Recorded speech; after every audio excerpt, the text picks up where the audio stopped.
What's up, guys? So today I'm coming at you with my personal favorite deck in this game. It's a deck that I've been playing since 2016 and is somehow still snatching wins, even at the regional and YCS level. So the deck we're going to do today is Kozmo, and I am excited for this list because I went back to this deck's roots. I solved the format for this deck by going back to what it originally did. Without further ado, let's get into this. One Dark Eclipser, it's a trap-heavy format, it negates traps. Yeah, the card doesn't float like the other ones do, but it gets to search for Dark Destroyer at the end of the day. So it gets the job done. 3 of the boy himself. It's a main deck Dragoon that ends up floating afterwards.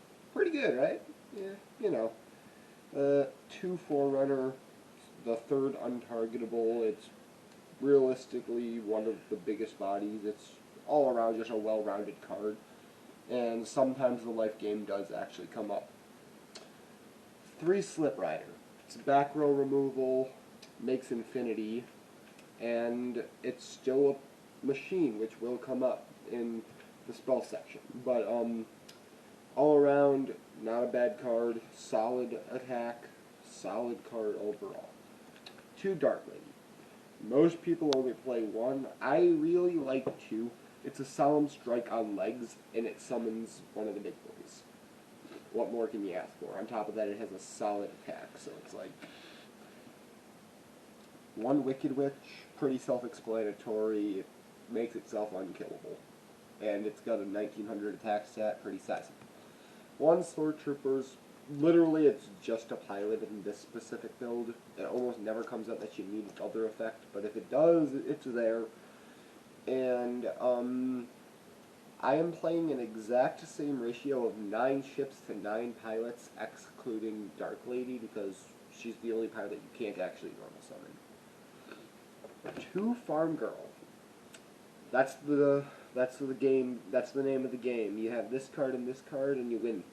Yeah, OTK. It's pretty good. 2 Strawmans. Honestly, one of the best extenders this game has probably ever seen. It just generates too much advantage. And 3 Tin Can. I've seen builds in current day cutting it down to 2 and even 1. I disagree. It's just the deck's so inconsistent, you need the added consistency in Tin Can. So that'll do it for the monsters. Not much to realistically say about that. It's an old variant, so. Spells. 3 Kozmo Tavern. Have to play it. It's got 3 effects as a field spell, and it's Kozmo card. It's pretty good. Now the reason machines come up, 2 limiter removal.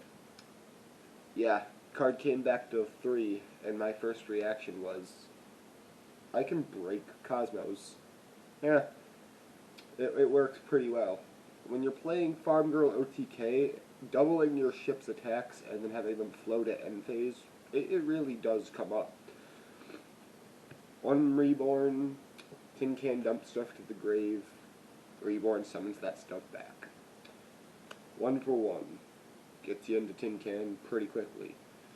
Reasoning, you're playing levels 1 through 9. The chances of them calling the correct level is basically 0. Emergency teleport, all of the pilots are psychics, so being able to summon a Tin Can directly from the deck when it's going to banish it end phase, but you just use its effect so it doesn't neg you anything. Now, when I said I solved the format, I wasn't joking.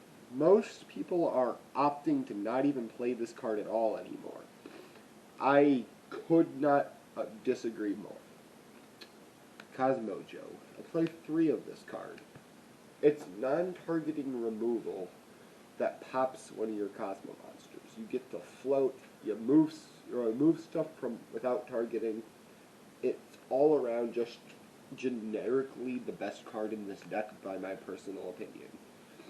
And then I play 2 trap tricks to be able to turbo out my traps. All of my traps are Kozmo or forms of resurrection slash revival cards. I got 2 back to the front, Call of the Haunted, and Oasis of the Dragon Souls in the same card.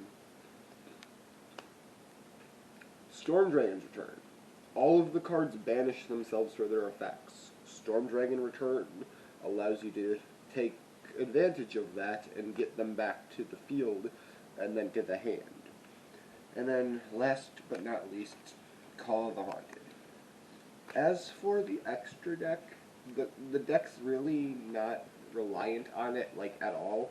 9 times out of 10, if you have to go into the extra deck, you are probably losing that game anyways. But I do have an extra deck. It can come up some of these cards. These two the first couple in particular, I wouldn't even worry about those. Like, I've never made these cards once, and realistically, they're just there for filler. Rusty Bardiche requires 2 darks, so you can make it. Anima's a good card all around, but the only card you can realistically use to make it is Tin Can, and 9 times out of 10 you'd just rather banish him for a ship. And then Ebon, the only 2 level 7s you're playing are Forerunner, so the chances of you having both of them on the field are slim, and the other rank 7s I'm playing are just generally better. The thing I like about Ebon is during combat he can banish stuff without targeting or anything, so he's another form of non-targeting removal. So I guess you can theoretically make him. For one that I have actually made a few times, Leviair, I played double Infinity and double Nova, because if they out the first one, there's still a way to be able to make a second one then. It's Infinity. You know what it does. Cards aight.